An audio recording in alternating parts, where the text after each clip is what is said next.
A harmadik volt a hazai pályán. Megan Tepper, a Miami harmadik helyezettje, tokiói bronzérmes, villámgyors rajtja van. És akkor itt van az örök ranglista harmadik helyére került, az idei ranglista második helyére ezzel a Miami futással, hiszen ott is második helyen érkezett meg. A Kambodži családból 12:40-es egyéni csúcs, világbajnokságon ezüstérmet ünnepelteztek már meg, és akkor itt van Sydney McLaughlin, 12:65-ös egyéni csúcsa van, ami tényleg csodálatos ebben a mezőnyben, konkrétan a leglassabb.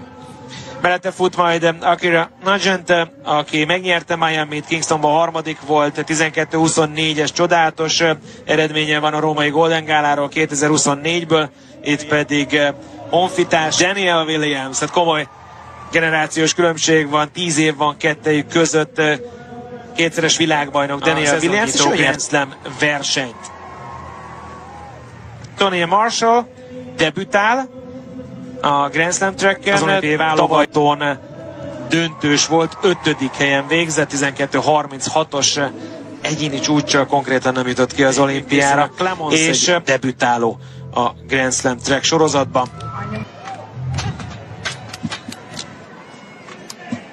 Hát nagyon kíváncsi vagyok Sydney McLaughlin eredményére. Az a 12:65-ös egyéni csúcs, az egészen pontosan 2021-ből származik.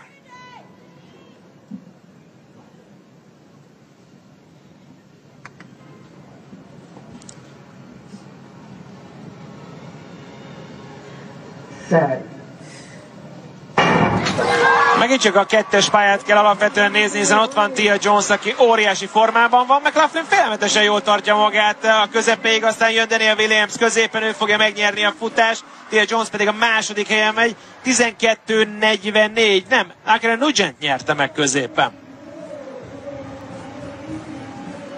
12:44, 12:60, mekkora különbség mondjuk a Miami-ban látottakhoz képest. Hűvösebb van, tény és való, és hát ott egy 2-0-es szél befolyt, ami a...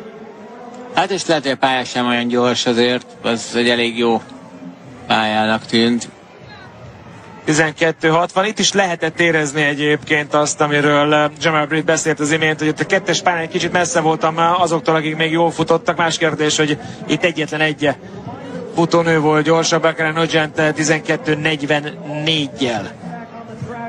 60-nal ér be Jones, Megan Tepper 12:66, Marshall 12:68, McLaughlin 12:70, nem sikerül az egyéni csúcsjavítás.